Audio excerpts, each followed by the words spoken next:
Orang pada bilang Amerika itu gila. Nah, tapi coba kita mikir dari kacamata logis dulu. Kenapa sih Amerika itu mau naikin tarif in the first place? Di bulan ini US ini harus refinancing bondsnya dia. Harus membayar bondsnya dia. Tahun 2025 ini ya, itu kurang lebih ada 2 triliun. Bayangin, US tuh sebenarnya nggak ada duitnya. Market crash. Kita sebagai investor saham di Indonesia, kita portfolio pasti kena turun crash. Tapi malah kita senyum. Positif side-nya ya kita bisa mendapatkan perusahaan yang bagus, yang sebenarnya tidak terkena impact di harga yang murah. Banyak banget. Misalnya kita contoh.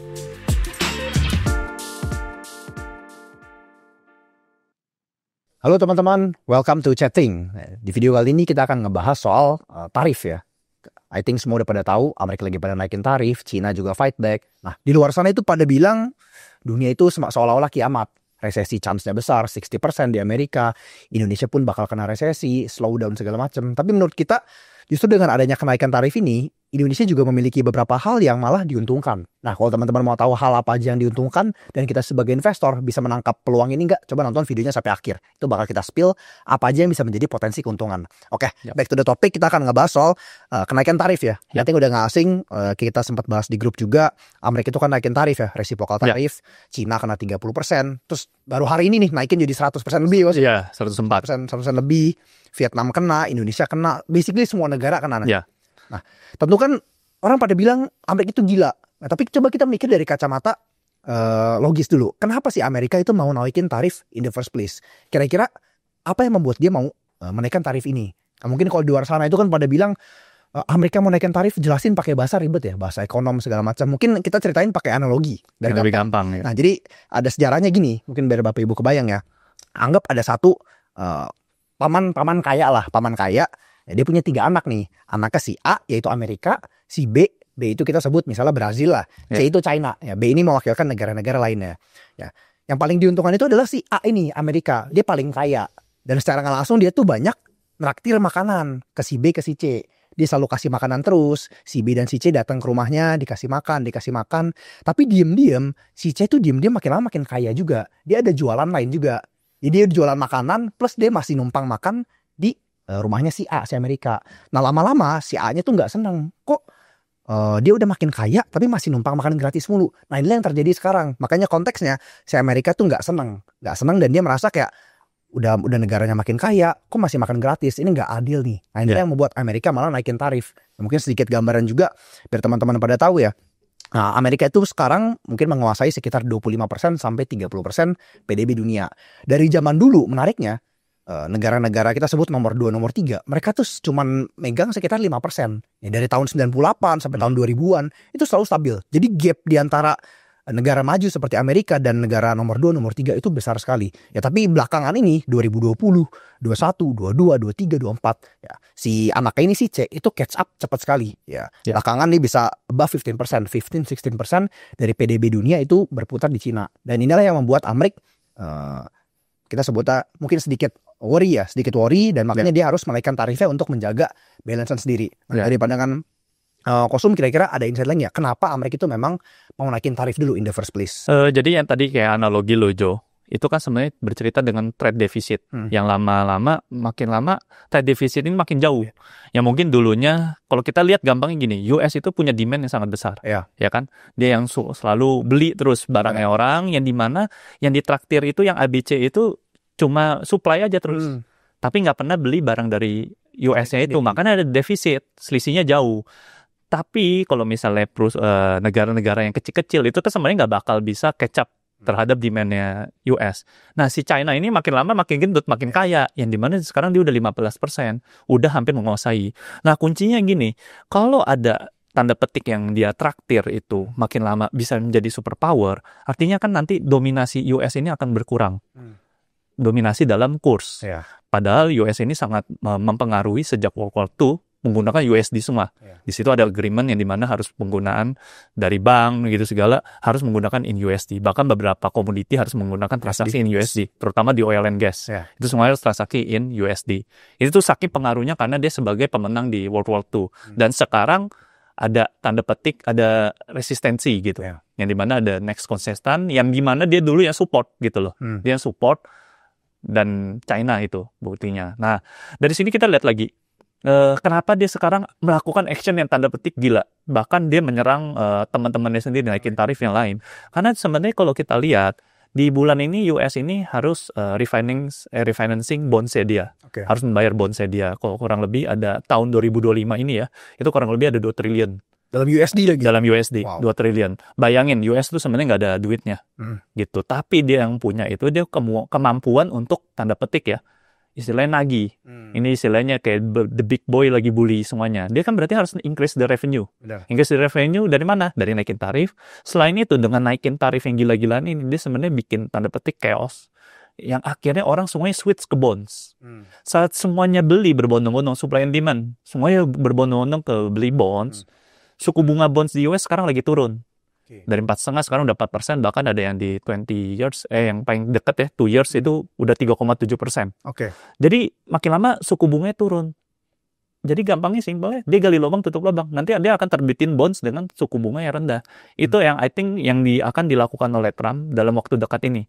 Jadi dengan dia terbitin bonds yang baru lagi dengan suku bunga yang rendah, tentu ini harus dapat restu dari Fed. Makanya dia sangat push banget untuk Fed turunin suku bunganya karena untuk selamatin default. Ya. Jadi kalau cerita market crash, stock market crash gitu segala, itu sebenarnya nggak tanda petik real banget. Itu cuma harga yang naik turun. Tapi kalau obligasi default itu beneran real ekonomi karena gagal bayar, dan pemegang obligasi terbesar di US itu China. Sama Jepang. Bayangin kalau gagal bayar sama China, dia udah pasti tanda petik udah kalah.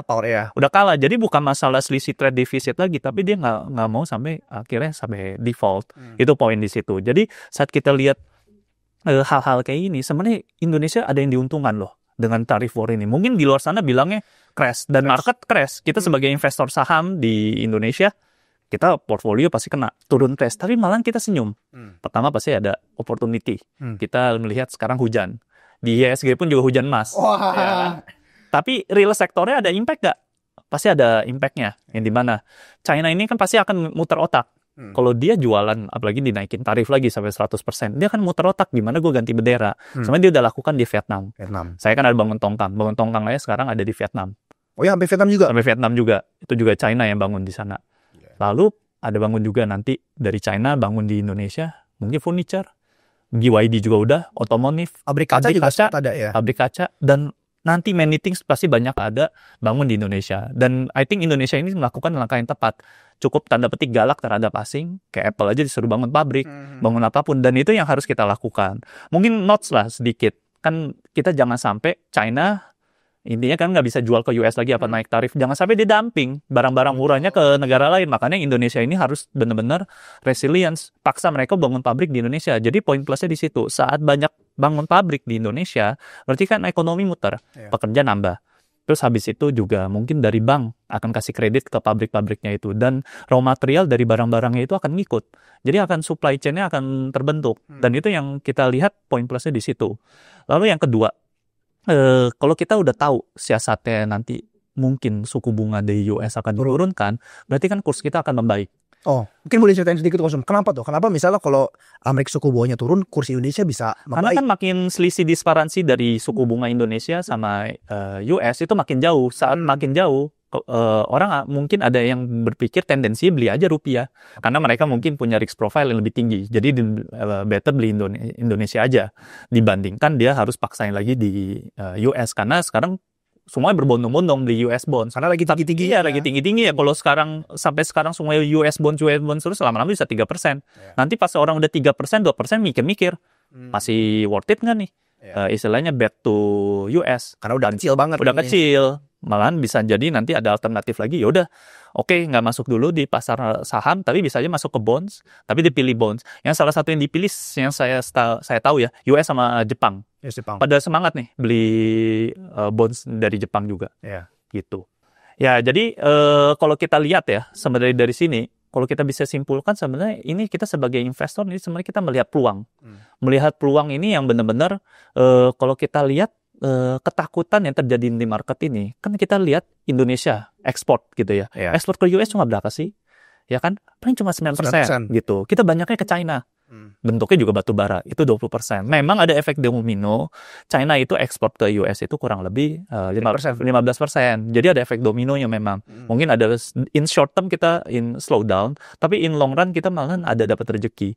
Jadi orang akan berpikir ekspansi. Jadi yang awalnya orang berpikiran semuanya China pikir bangun besar-besar jual ke US, dia akan mikir buat ekspansi ke sekitarnya, negara sekitarnya, agak yang tepatnya yang nggak terlalu musuhan sama US. Contoh Vietnam, dia ekspansi gede di Vietnam. Kenapa? Karena Vietnam itu import paling banyak ke US.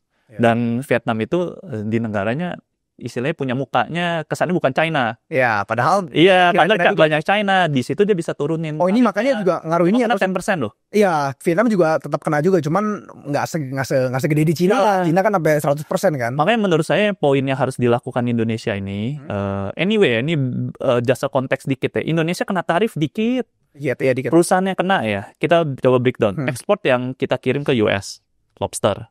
Seafood. Ya, seafood ya. Terus habis itu elektronik equipment. Kayak mesin cuci. Ya. Terus palm oil komoditas. Terus tekstil dan footwear nih gede. Karet juga ada kena. Karet juga kena. Lisa kita akan tambahin. Ya, Lisa ada.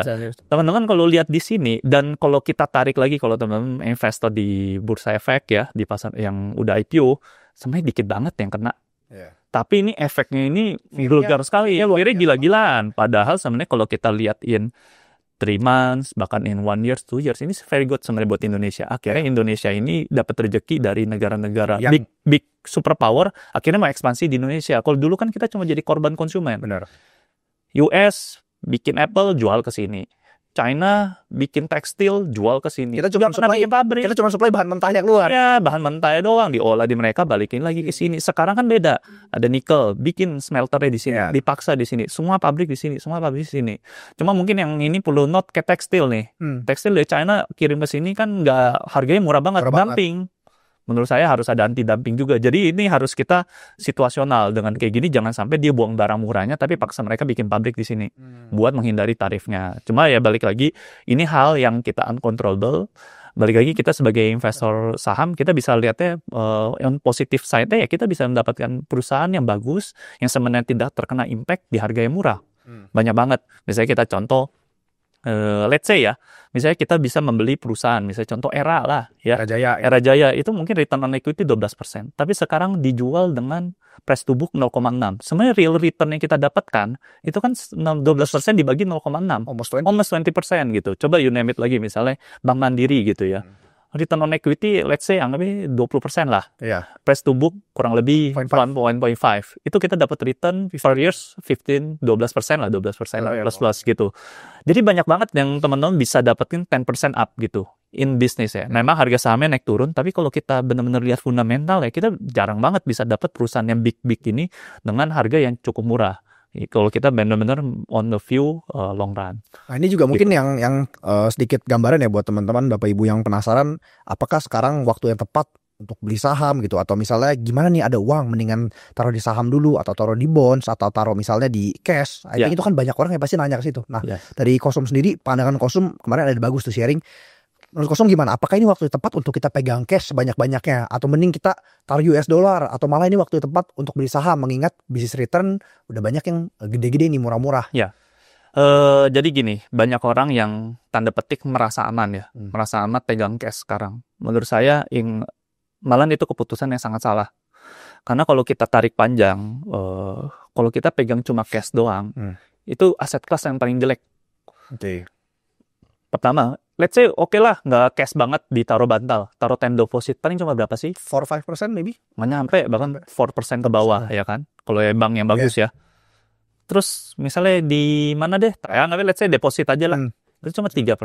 Inflasi berapa? Real, mungkin sekarang inflasi ngomongnya 3%, tapi realnya sebenarnya nggak seperti itu. Jadi uang kalian tuh sebenarnya tergerus gitu. Jadi kalau kita ngerasa aman pegang cash, itu malah terbalik. Malah di kondisi sekarang kita harus cari the business ataupun aset kelas yang bisa mengalahkan kekalahan inilah, baik secara kurs, baik mau secara inflasi buat ngalahin. Dan sekarang banyak banget pilihannya di Bursa Efek, di perusahaan publik itu banyak banget. 10% plus itu udah pasti dapat itu. Gampang sekali, bahkan dividennya aja 10%. Yang istilahnya market leader lu nggak pernah bisa dapat deh. Yang produksi, saya market leader apapun lah, otomotif, market leader di telekomunikasi, market leader di bank, market leader di consumer goods, itu you can get 8%, 9% in dividend doang, seperti itu. Itu sangat gampang banget, decisionnya tuh nggak ribet-ribet banget kok. Cuma masalahnya memang kita harus punya long term view gitu. Jangan cuma melihat naik turunnya harga saham itu yang dianggap kayak kesannya ya udah pegang aja sekalian. Tapi kalau amit-amit you miss the 20 days, 30 days di tahun yang memang lagi bagusnya, kamu udah ketinggalan, udah kalah. Dan ya nanti ujung-ujungnya belinya pas harganya mahal. Itu udah telat. Kalau misalnya pengen dapat performa yang bagus dalam investment, itu harus beli malahan pas orang lagi ketakutan. Itu the best time to buy. Persis kayak Warren Buffett bilang kan, kita harus beli ketika orang lain pada takut. Dan memang sekarang ya, tahun inilah kita sebut tahun 2025 ini adalah tahun yang dimana orang pada takut. Jadi buat Bapak Ibu, coba percaya kita deh. Ya, mungkin problem terbesar yang Bapak Ibu akan alami di tahun-tahun mendatang, itu kalau misalnya Bapak Ibu gak banyak invest di Indonesia tahun-tahun ini. Ya. Karena kenapa yang seperti Kosom bilangin, tahun ini adalah tahun yang sangat tepat untuk kita bisa mulai investasi, dan investasi dengan keyakinan penuh. Gak cuma investasi secara sedikit-sedikit doang.